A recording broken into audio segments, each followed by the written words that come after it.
Hello and welcome everyone to another puzzle challenge video with chessuniversity.com.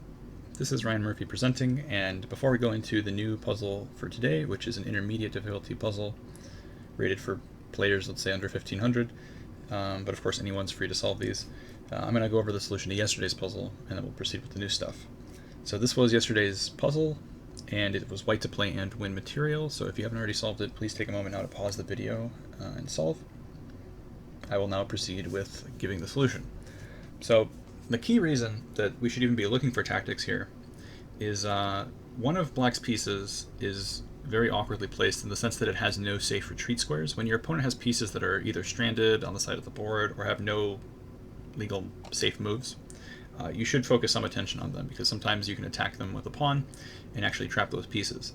So what I'm talking about specifically is the bishop on e6. It has no squares in any direction that are not protected or blocked by their own friendly units, so they can't retreat because of the knight and the pawn in the way, and every square forward looking is hit by a white pawn.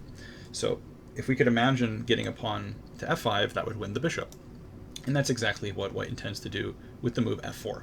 f4 is in fact the best move and the solution, because after pawn takes, the knight has to move. Also notice the knight doesn't have a variety of good squares, it really just has to go back to h7. Now f5 will in fact snare the bishop, and white will have a winning position. So hopefully you guys solved that one. It's a really nice idea to keep in mind when your opponent has a piece that has very little in terms of scope. And now we can continue with a new puzzle for the day. So once again, it's going to be white to play. From this position, it's white to play and win material. The position should be winning after the tactic. It's not particularly a long variation, but it's a nice theme. And this actually comes from one of my older games. Well, older, 2 years ago, it feels like an eternity. But it was played in the Amateur Team North competition. I was actually playing the black side, and I allowed this tactic, and then my opponent missed it. So we're going to review starting from the beginning of this game and see how we got to this point. There was a lot of maneuvering, and there's a huge phase of the game with a lot of shuffling, so I'm going to kind of move quickly through that part and just touch on the key strategic moments. Okay. So this started off as a Caro-Kann advanced variation. That's when white pushes the pawn to e5. Black developed the bishop outside the pawn chain and then played e6. White decided to exchange the bishop off with bishop d3, which is a variation. The endgame line, which I tried to play as black, queen a5 to a6, is seen to be pretty decent for black. Black has a very solid pawn structure and has easy play with the idea of c5 or f6 to undermine the center. So that's the variation I knew at the time, and that's what I played. So takes. a3 played by white. I wasn't too familiar with the move at the time, though based on the way it was played in the game, the idea was obviously to go for b4 and to cover the c5 square and make it hard for black to free the position, but I played c5 anyway. And now c3, knight to e7 developing, castles. Played the move h5 here to secure the f5 square for my knight. I didn't want to play knight f5 and then be met with a g4 at some moment.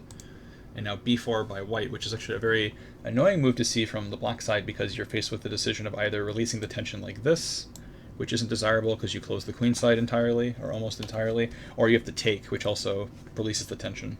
It makes life easier for white, so I did neither of those things. I played b6 and kept the tension. Knight to h4 was played. Knight to b8 to bring this knight back towards the game via c6, sorry. Bishop e3 played, putting more pressure on this pawn. And now I was forced to deal with the tension. I suppose I could have played knight c6, and this was probably an improvement. I played c4 here, which I wasn't happy about playing. But now looking at it again, I don't actually think that white can easily get away with taking, because at the end the e5 pawn would be weak, so this would be a poor transition for white. So knight c6 was probably a better way to maintain the tension even further. But c4 was played, and now f4, g6, trying to lock up the king side, prevent any breakthroughs. Knight to d2, knight to d7, knight d to f3, with ideas of putting a knight on g5, which is kind of annoying. Bishop h6, putting pressure against the pawn on f4, and also covering the g5 square. Knight g5, knight to f5. Here, knight f5 is by no means trivial, nor is it the only reasonable move for black. I think black has a good position regardless. Yeah, maybe I should have taken some time to try to make sure that the queen side gets open. a5 actually seems like a very reasonable move here, to have the option of taking on b4 to open the position and prevent white from closing it forever. If white tries b5 here to close it up, then I assume that a4 should be good. Because this pawn on b5 will not exactly be that easy to defend in the long run. It should always be at least something of a target. Plus there are now invasion points. If I can get a knight to, for example, the b7 square, which seems difficult, but probably is eventually possible. Definitely not easy. In fact, it might be very difficult, because that means it would have to come from b7, which means it has to come from d8, and there's no way you can get to d8. So in fact, this might still be very difficult to break through in. But it was at least a possibility. Anyway, I played knight f5 directly as black. Bishop f2 was played, saving the bishop. Bishop takes knight, pawn takes, and b5, which is a pretty greedy move. What black wants to do is play a5 next and open up the position like this. The problem with b5 is it allows white to strike first. So here, a better move probably would have been, well, it's hard to say, but maybe to exchange on h4, and then try to bring this knight around, maybe like knight to b8, try to get to c6, and then maneuver from there to e7 to f5, and just play knight against bishop, because the white bishop's pretty bad. In any case, I played b5 and my opponent correctly played the move a4, and now if I want to have any chance of keeping the queen side alive, I have to play the move that I did as black, which is a5.